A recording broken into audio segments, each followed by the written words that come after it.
नमस्कार दोस्तों, मेरा नाम है सूरज। स्वागत करता हूं आप सभी का आज की इस इंटरव्यू गाइडेंस सीरीज में, जहां पे मैं आपके साथ एक बहुत ही महत्वपूर्ण प्रश्न पे बात करूंगा। ये प्रश्न आप देखेंगे कि अधिकतर इंटरव्यू बोर्ड जो होते हैं वो पूछते हैं कैंडिडेट से। तो ऐसे में कैंडिडेट्स को भी जरूरी है कि वो इस सवाल को अच्छे से तैयार करके जाएं। सवाल है कि आपसे पूछा जा सकता है इंटरव्यू में कि why do you want to join KVS, कि आप केवीएस क्यों ज्वाइन करना चाहते हैं। तो ये सवाल जो है वो दिखने में बहुत ही सिंपल लगता है, लेकिन इसका जवाब बहुत ही, आप कह लीजिए कि ट्रिकी है। बहुत ही आपको सोच समझ के जवाब देना पड़ेगा, और 99% कैंडिडेट जो होते हैं वो इसका जवाब सही से नहीं दे पाते, क्योंकि इसका जो जवाब है वो बहुत ही बैलेंस्ड होना चाहिए। और अधिकतर कैंडिडेट्स क्या करते हैं, वो इस प्रकार से जवाब अपना तैयार करके जाते हैं जो देख कर ही पता चल जाता है कि भाई बहुत ही बनावटी आंसर ये रट करके आए हैं, और ये जो कुछ भी बोल रहे हैं नेचुरल नहीं है। वो समझ जाते हैं इंटरव्यू बोर्ड, क्योंकि देखिए वो इंटरव्यू बोर्ड में जो मेंबर्स हैं वो ऐसे वैसे तो होते नहीं है भाई। 30-30 साल, 25-25 साल उन्होंने केवीएस को दिए हैं। उनकी उम्र इतनी है कि बहुत अनुभव है उनको जीवन के, तो वो बहुत कुछ चीजें समझ जाते हैं आपके कहने से ही कि भाई हाँ, आप जो बातें बता रहे हैं वो समझ जाते हैं कि भाई हाँ, आप जेन्युइनली कह रहे हैं या ये बनावटी है या तैयार करके आए, वो सब समझ जाते हैं। तो इस सवाल का जवाब भी आपको देना बहुत जरूरी है। सवाल का एक बैलेंस्ड आंसर आपके पास होना चाहिए। तो इस वीडियो में हम यही समझेंगे कि भाई क्या जवाब इसका दिया जा सकता है। तो वीडियो को लास्ट तक देखिएगा, और अच्छी लगी वीडियो तो लाइक शेयर कर दीजिएगा, चैनल को सब्सक्राइब कर दीजिएगा। तो देखिए, पहले आपको ये बात समझनी पड़ेगी कि आखिर ये जो प्रश्न इंटरव्यू बोर्ड पूछता है वो क्यों पूछता है, आखिर इसके पीछे क्या रीजन होता है। देखिए, होता क्या है कि जब हम किसी काम को करते हैं ना, तो हर काम को करने का हमारा एक पर्पस होता है। ठीक है, फॉर एग्जाम्पल अगर मैं आज ये वीडियो आपके सामने बना रहा हूं, तो जरूर इसके पीछे भी कोई ना कोई पर्पस है।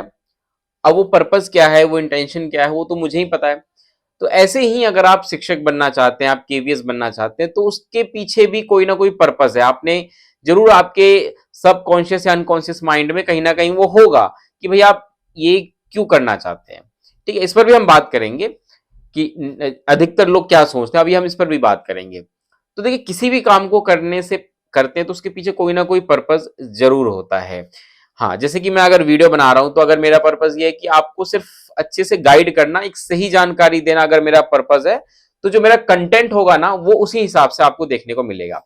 लेकिन अगर मान के चलिए मेरा पर्पस है कि बस व्यूज ले लेने हैं मुझे, कुछ ऐसा बता दो, कुछ ऐसा ब्रेकिंग न्यूज टाइप में दो, चाहे वो इन्फॉर्मेशन सही हो या ना सही हो, बस मेरा मेन पर्पस था कि व्यूज लेना है, तो मैं कुछ भी मिस इन्फॉर्मेशन, मिस गाइड आपको कर सकता हूं। मेरे कंटेंट में फिर उतनी, मतलब जवाबदेही नहीं होगी, एक रिस्पॉन्सिबिलिटी नहीं होगी। ठीक है, एक्यूरेसी नहीं होगी। तो मेरा जो पर्पस है ना किसी चीज को करने का, वो मेरे काम को प्रभावित जरूर करेगा। तो इसी प्रकार से जब हम किसी काम को करते हैं, तो उसके पीछे कुछ ना कुछ पर्पस हमारा होता है। अब वो जो पर्पस है, वो जो इंटेंशन है, वो कितनी सही है कितनी गलत है, ये बहुत मायने रखती है। तो क्योंकि केवीएस चाहती है कि उनके संस्थान में ऐसे शिक्षक आए जो एक नेक इरादा लेकर के आए, एक अच्छे मन से आए, सच्चे दिल से आए, जो कि उस संगठन के लिए काम करे। देखिए, केवीएस का ये कोई भी संस्था यही चाहेगी कि भाई उसके संस्थान में जो भी एम्प्लॉयज आ रहा है, जो भी नए टीचर्स आएंगे, वो ऐसे होने चाहिए जो उस संस्था के लिए काम करे, बिल्कुल। और वो तभी संभव है जब जो व्यक्ति चुन करके आ रहा है, उस व्यक्ति का उस नौकरी के पीछे, उस संस्था से जुड़ने के पीछे जो पर्पस है, वो बिल्कुल क्लियर हो और सही हो और ऑनेस्ट हो, पॉजिटिव होना चाहिए। तो इस सवाल को पूछने का मकसद यही होता है कि आपके अंदर की बात निकल के आ जाए कि भाई आप आखिर क्यों ज्वाइन करना चाहते हैं केवीएस। हालांकि देखिए, जो इंटरव्यू बोर्ड मेंबर्स होते हैं वो भी बहुत प्रैक्टिकल लोग होते हैं, और उनको भी ये बात पता होती है कि भाई लोग क्यों जॉब ये जो है ज्वाइन कर रहे हैं। देखिए, अगर आप देखें तो मैं बहुत ही प्रैक्टिकल होकर के आपको बताऊं, तो आप कह लीजिए 90% लोग अगर किसी जॉब की तैयारी कर रहे हैं, खासकर जैसे मैं केवीएस के रेफरेंस में बात कर रहा हूँ, तो 90% लोग अगर केवीएस की तैयारी कर रहे हैं, तो उसके पीछे 2-3 मेन रीजन है, जो कि है कि जैसे कि एक तो गवर्नमेंट जॉब है, सैलरी इसमें बहुत, 2 रीजन है। जैसे कि आप देखें ना कि गवर्नमेंट जॉब का जो टैग होता है, लोगों को अगर मिल जाए कि भाई हाँ सरकारी नौकरी में, तो उसका फिर एक अलग ही रिस्पेक्ट होता है सोसाइटी में। साथ के साथ जब सैलरी अच्छी होती है तो ज्यादा दिक्कत नहीं होती। लेकिन ये दो चीज अगर देख करके अगर आप केवीएस में जा रहे हैं या किसी भी विद्यालय में शिक्षक के रूप में आप यही सोच करके जा रहे हैं कि भाई सैलरी अच्छी होती है, गवर्नमेंट जॉब होती है, तो आप मान के चलिए सिलेक्ट हो गए, आपने जॉब ले ली और आपको सैलरी भी मिल रही है अच्छी, गवर्नमेंट जॉब होगी, सैलरी अच्छी मिल रही है, तो आपका जो पर्पस था वो पूरा हो गया। अगर आपका पर्पस ये ना हो करके ये होता कि भाई ठीक है, मुझे जॉब तो चलो ठीक है, गवर्नमेंट जॉब मिल ही जाएगी और सैलरी भी ठीक ठाक होगी, लेकिन मेरा मेन फोकस वो नहीं होना चाहिए। मेरा फोकस होना चाहिए कि भाई मैं जिस भी स्कूल में जाऊंगा, जिस क्लास में मतलब जो भी बच्चे मेरे पास होंगे 30-40 बच्चे, उनको मैं अपना बेस्ट दूंगा। मैं जितना हो सकता है उतना अच्छे से उनको पढ़ाऊंगा, जो भी मैं अब तक सीख करके आया हूं, जो भी अंदर मेरे पास नॉलेज है, कम से कम मैं उन बच्चों को वो सारी चीजें दूंगा। क्योंकि वो जो बच्चे होंगे ना, अक्सर देखिए सरकारी स्कूल में जो बच्चे पढ़ते हैं वो बहुत ही गरीब तबके के होते हैं, बहुत ही वंचित वर्ग के होते हैं, और वो पूरी तरीके से शिक्षक पर ही निर्भर होते हैं, क्योंकि उनके परिवार का वातावरण भी ऐसा नहीं होता कि वहां से उनको ज्यादा सपोर्ट मिलेगा।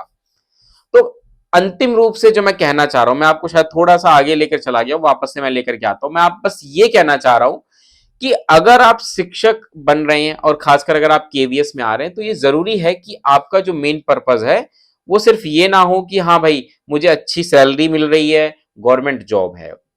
और केवीएस में जो इंटरव्यू बोर्ड मेंबर है वो भी यही चेक कर रहे होंगे इस सवाल के द्वारा कि कहीं आपका इंटेंशन ये तो नहीं है कि भाई आप इस पर्पज से आ रहे हो। हालांकि देखिए 90% लोग क्योंकि इसी पर्पज से आते ही हैं, और इंटरव्यू बोर्ड मेंबर भी समझ जाते हैं कि हाँ ठीक है, चलो भाई लोग आ रहे हैं, कोई दिक्कत नहीं है। लेकिन हाँ ये होता है, उनको एक उम्मीद होती है कि चलो ठीक है, 100 में से कम 10 लोग तो होंगे ऐसे जो जेन्युइन होंगे, जिनका मेन पर्पज हाँ बच्चों को पढ़ाना, इंस्टीट्यूशन के लिए काम करना, एजुकेशन में कुछ करना, कुछ ऐसा होता होगा। तो उनका मेन पर्पज यही होता है इस सवाल को पूछने का, ताकि वो ऐसे लोगों को ढूंढ सके।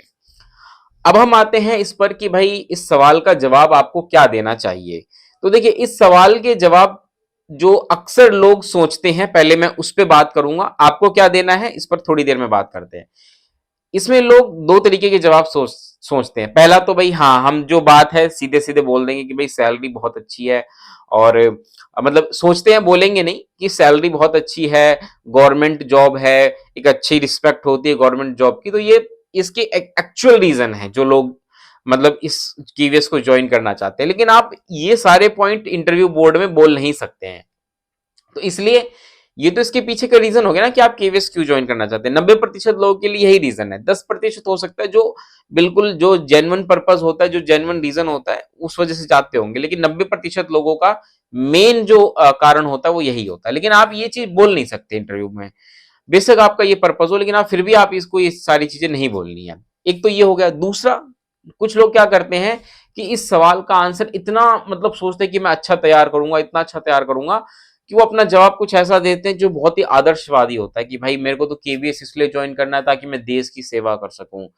जो कर्मचारी देश की सेवा में लगे हैं, केंद्रीय कर्मचारी हैं, या जो हमारे डिफेंस के लोग हैं, उनके बच्चे इस स्कूलों में पढ़ते हैं क्योंकि वो हमारे देश की सेवा कर रहे हैं, तो मैं उनके बच्चों को पढ़ाकर मैं भी देश की सेवा करना चाहता हूँ।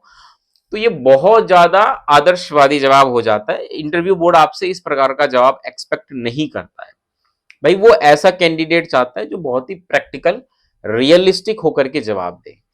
तो देखिए दोनों ही पॉइंट अगर आप देखें तो गलत नहीं है, ठीक है। आपको क्या करना है, इन दोनों पॉइंट्स को बैलेंस्ड करके बताना है, एक बैलेंस्ड अप्रोच रख करके फिर इसका जवाब देना है। अब आप ध्यान से सुनिए कि आप इसका जवाब कैसे दे सकते हैं। इसका जवाब देते समय ध्यान रखिएगा कि 4 से 5 पॉइंट बना लीजिएगा, उन 4-5 पॉइंट्स में ही आपको जवाब देना है, ठीक है। तो आप क्या करेंगे कि देखिए सर, केवीएस जो है उसको ज्वाइन करने का मेरा मुख्य कारण ये है कि केवीएस एक ऐसी संस्था है जो पूरे देश में काम करती है, बहुत ही रिप्यूटेड है। और एजुकेशन में जब हम बात करते हैं तो केवीएस एक तरीके से लैब कही जाती है हमारे एजुकेशन सिस्टम की, क्योंकि बहुत सारी जो भी पॉलिसीज होती हैं, चाहे हमारी एजुकेशन पॉलिसीज हो गई या किसी प्रकार के कुछ रिसर्च हो गए, तो केवीएस पे अक्सर उन चीजों को इम्प्लीमेंट किया जाता है सबसे पहले। तो एक तरीके से आपके लिए रिसर्च लैब के रूप में हम केवीएस को मान सकते हैं। और ऐसे में केवीएस को ज्वाइन करना एक मेरे लिए बहुत ही सौभाग्य की बात होगी कि मैं उसका हिस्सा बनूंगा, जहाँ पे इस प्रकार की रचनात्मक चीजें होती हैं, जहाँ पे एजुकेशन पर रिसर्च हो, क्योंकि मुझे ये सारी चीजें पसंद है। आप ये पॉइंट ऐड कर सकते हैं। दूसरा आप ये कह सकते हैं कि केवीएस जो होता है वो एक ऐसा इंस्टीट्यूशन है जहाँ जो पूरे देश भर में है। तो अगर मैं केवीएस ज्वाइन करता हूँ तो मुझे एक तो पूरे देश में कहीं भी नौकरी मिलेगी, तो मुझे मेरे पास एक अपॉर्चुनिटी रहेगी कि मैं पूरे देश के कल्चर को समझ सकूँ, ठीक है? जगह-जगह घूम सकूँ, ये भी मेरा एक सपना है।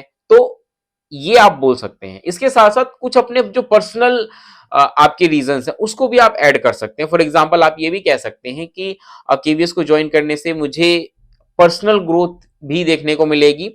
जिस प्रकार की अपॉर्च्युनिटीज़ मुझे यहाँ देखने को मिलती हैं, जिस प्रकार का लर्निंग एनवायरनमेंट यहाँ का है, जो चीज़ें इस प्रकार से टेक्नोलॉजी यहाँ पर यूज़ की जाती है, मुझे लगता है कि मेरे लिए एक बहुत ही कंड्यूसिव एनवायरनमेंट होगा और मैं बहुत कुछ केवी से सीख सकूँगा। तो पर्सनल ग्रोथ के रूप में भी ये मेरी एक मुख्य चॉइस रहेगी। साथ के साथ आप ये भी कह सकते हैं कि केवीएस मुझे फाइनेंशियल स्टेबिलिटी भी देता है, क्योंकि अगर आप देखें तो केवीएस में सैलरी बहुत अच्छी है, तो इसलिए एक फाइनेंशियल स्टेबिलिटी के रूप में भी मैं केवीएस को जॉइन करना चाहूँगा। साथ के साथ एक शिक्षक के रूप में जो समाज में मुझे सम्मान मिलता है, ये भी मेरे लिए गौरव की बात होगी कि मैं केवीएस को जॉइन करूँ। तो ये आप कुछ चीज़ें बता सकते हैं। हो सकता है कि इंटरव्यू बोर्ड आपसे क्रॉस क्वेश्चन कर ले कि भाई अगर आपके यही सारे रीज़न हैं, तो देश में और भी संस्थान हैं जहाँ पे आप रह करके इस प्रकार की चीज़ें कर सकते हैं। जहाँ तक बात करें एजुकेशनल रिसर्च की, तो ये और भी संस्थान कर रहे हैं। आप वो कर सकते हैं। अगर आपका मेन पर्पस गरीब बच्चों को पढ़ाना है, तो आप अपने राज्य के स्कूलों में भी कर सकते हैं। आप केवीएस में ही क्यों, आपने उसी को क्यों चुना? तो आप ये कह सकते हैं कि देखिए सर, केवीएस में केवीएस को चुनना ऐसा नहीं कि मेरा ये अंतिम विकल्प है। मैंने अन्य राज्यों के लिए भी मतलब मैंने आवेदन कर रखे हैं, जिनकी मैं तैयारी भी कर रहा हूँ। और अगर मेरा चयन केवीएस में होता है, तो ये मेरे लिए बहुत ही सौभाग्य की बात होगी, क्योंकि मैं खुद भी चाहता हूँ कि मैं केवीएस में रह करके बहुत कुछ सीखूँ और करूँ। साथ के साथ अगर नहीं भी होता है, तो मैं अन्य राज्यों की भी तैयारी कर रहा हूँ, और अगर मेरा वहाँ भी चयन हो गया, तो मैं वहाँ रहकर भी जो भी मतलब मेरे उद्देश्य हैं, या जो समाज के लिए मैंने सोचा है, देश के लिए सोचा है, अपने पर्सनल ग्रोथ के लिए जो मैंने सोचा है, उन पर भी मैं काम करता रहूँगा। तो कुछ आप इस प्रकार से इस सवाल का जवाब दे सकते हैं।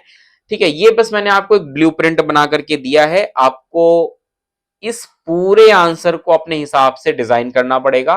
ठीक है? ध्यान रखिएगा, आप केवीएस को भी इंक्लूड करेंगे और अपने को भी इंक्लूड करेंगे कि भाई मेरे भी कुछ अपने पर्सनल रीज़न है, ताकि लगे सामने वाले व्यक्ति को कि हाँ, ये व्यक्ति बिल्कुल जेन्युइन है और सही कह रहा है। ठीक है? बेशक आपका ये पर्पस ना हो, लेकिन फिर भी आपको इंटरव्यू बोर्ड में ये चीज़ दिखानी पड़ेगी कि आप यही सोच करके केवीएस जॉइन करना चाहते हैं। तो अगर आप इस प्रकार से जवाब देंगे, तो इंटरव्यू बोर्ड को बिल्कुल ही ये जवाब आपका सहज, नेचुरल लगेगा और वो आपसे खुश भी हो जाएँगे। ठीक है? तो इस सवाल का जवाब आपको इसी प्रकार से देना है, और भी कोई डाउट है तो आप पूछ सकते हैं, बाकी तो कमेंट सेक्शन में। फिलहाल इस वीडियो में इतना ही रखेंगे। ये वीडियो कैसी लगी, लाइक कर दीजिएगा, शेयर कर दीजिएगा दोस्तों तक, और चैनल पर पहली बार आए तो चैनल को सब्सक्राइब कर दीजिएगा। मिलेंगे अगली वीडियो में दोस्तों, तब तक के लिए नमस्कार, धन्यवाद।